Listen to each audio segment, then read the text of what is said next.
Basketball analysis coming to you with another what to expect on the Dallas Mavericks. This team has been from winning 50 games every season to becoming an NBA championship team, then becoming to a team that can make the playoffs but couldn't really win a championship unless things went right, to a team that barely made the playoffs, to a team that missed the playoffs, to a team that's still keeping Dirk Nowitzki and try to build around him at an old age. Well, they're not really build around him. He just still has that gravity. He still has that respect from other players and other coaches that you still got a game plan. You got to still have a specific way of playing the team because Dirk can shoot and stretch out the floor to the three-point line, and he can still put the ball on the floor and get to the basket and draw fouls. And he can still post up and knock down that fadeaway jumper or just pass it to his teammates or get the hockey assist. So Dirk ain't the same player he used to be. He's not dominant at all, but he still is a quality player, and he might still be a starter. I know he's not the greatest rebounder, the greatest defender, but his ability to have that gravity is what they call it, that he can always shoot the ball or you always got to stay close to him because he's clutch and he can make tough shots still, just not as the high percentage and as good as he used to, but he's still a weapon out there on the court, and it's still a blessing to have a forward that can stretch out the floor and shoot at an efficient level, including from the field and from the three-point line. Another thing, we have Dennis Smith Jr., a guy that brought a lot of excitement to the Mavericks. Soon as he was drafted, everybody was talking about how he was a steal. He fell a little bit too low. I had Dennis Smith going in the 9-10 range too. I actually had Dennis Smith going to the Mavericks when I did my mock draft, and he actually did go to the Mavericks. I think he was going to go to the Mavericks or the Knicks, but Nina Kina, he's a little taller, a little more lengthier, a little bit more longer. He has higher potential, is what I'm saying. But Dennis Smith is a guy that can come in and contribute right away. He shot 43% in summer league. That's a little bad, but the more he plays, the more his confidence is going to grow, the more comfortable he's going to get playing in the NBA. And Rick Carlisle is one of the best coaches in the league, and he's going to make sure that Dennis Smith is in positions to where he can be successful offensively and defensively for the greater of the team. Another thing I want to touch on is Nerlens Noel. The guy only signed a 1-year deal. That means he might not stay with the Mavericks.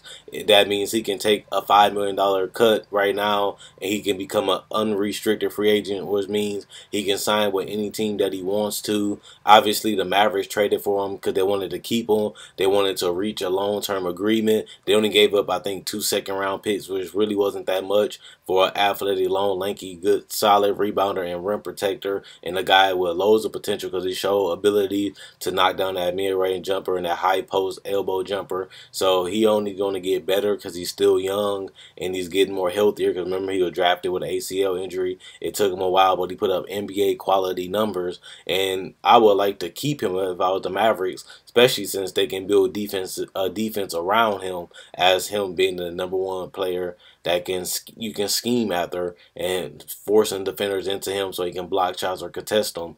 That's what you will want to do. And the fact that he's young, he's around Harrison Barnes, Seth Curry, and all of them ages, so you can have a nucleus that can continue to grow. Dennis Smith is another player that's on his way to being 20 years old, so he's going to fit into that long term that we can turn this team into a mediocre team into a solid contender. And they picked up some good pieces. They picked up Nerlens, they picked up Dennis, they picked up Harrison Barnes, who I want to talk about next. I did an NBA breakdown on Harrison Barnes, showing how his game is, his ability to knock up post-up shots, drive into the basket, knock down threes every once in a while, his ability to make tough mid-range jumpers, and his ability to get out on the floor on a fast break and finish with the layups, the dunks, and a mid-range pull-ups.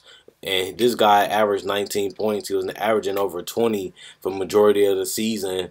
But at the end of the season, he only averaged 19. That's a little bit misleading. The guy took over a couple fourth quarters. He showed a lot of confidence. He showed a lot of star quality in his game as the season went on. Like I say, he averaged over 20 majority of the season. So I like Harrison Barnes. Is he a superstar? Is he a franchise player? We don't know yet, but he showed potential and he showed signs of how great a player he could be. And this is only year 1. Now his goal should be is to continue to get better, put up better stats, put up better efficiency, which he was actually one of the higher efficient players for the wing position when it comes to his first year. He shot decent from three. He shot decent from the field, and he took a lot of tough shots and still was able to shoot a decent field goal percentage by the end of the season. I like Harrison Barnes. He's going to be a great player in the future, but now he needs to find out ways to make his teammates better and make his team win more, and that's offensively, defensively, or keeping all the players involved.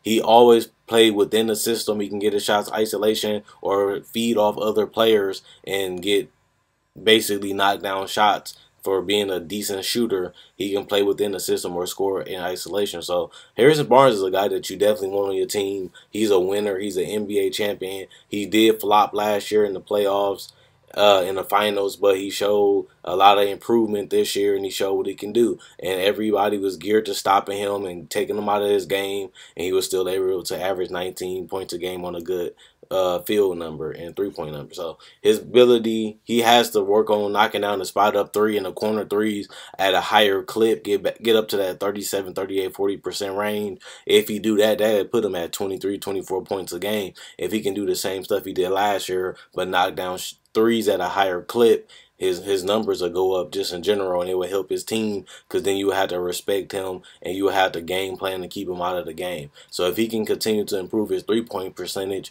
he will be even harder to guard and more noticeable for people that's guarding him, and they won't leave him as open, which will open it up for his teammates. So I predict the Mavericks that they won't make the playoffs. There's just too many tough teams in the West to actually think that the Mavericks going to make it. Obviously, it depends on how good Dennis Smith comes in. It depends on how much Harrison Barnes has worked on his game. It depends on if Nerlens Noel, he knows that he didn't get the contract he wants. He might have a chip on his shoulder and wants to go out there and prove that he's a max player. He almost got $17 million. He felt like that wasn't enough. So now he's going to be on the vengeance this year. 2 rebounds, 2 block shots to send a statement that, hey, I'm worth every dollar that I deserve to be paid. And that might help turn more games into wins, because you have a player that's more hungrier. And Harrison Barnes want to prove himself. Dennis Smith want to prove that he's better than a top 10 player. He should be drafted higher, and he's going to get the minutes to prove it. So the Mavericks, this team, maybe 2-3 years from now, they'd be great. They'd be a contender depending on the pieces they have and if they can put the team together. But as of right now, they're going to be a mediocre team, not a great defensive team, not the best but a decent offensive team, and that should get them enough to win 30 games. It won't be enough to make the playoffs. The West is just stacked. They got to play against mostly all the West teams throughout the season, and it's only going to be hard and terrible matches for this Maverick team. And with that being said, you rebuilding on the fly. They'll be back in the playoffs in no time, but we just got to see what they're going to do in the future, and if they can sign some free agents and make some trades, and if they can keep Nerlens Noel, and Harrison Barnes already signed to a long-term deal, and Dennis Smith will be on a rookie deal. So they have the pieces in place. Now they just got to build the bench. Now they just got to continue to draft youth. But with that being said, I like the team. Their bench is decent right now. They got veterans, they got youth, and they have players that want to prove themselves. So with that being said, we'll see what happens. This is Quinn Wade, Basketball Analysis, signing out.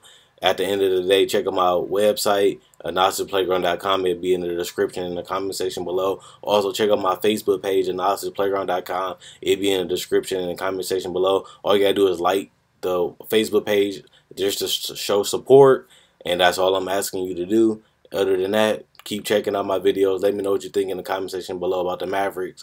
And with that being said, I'm gone.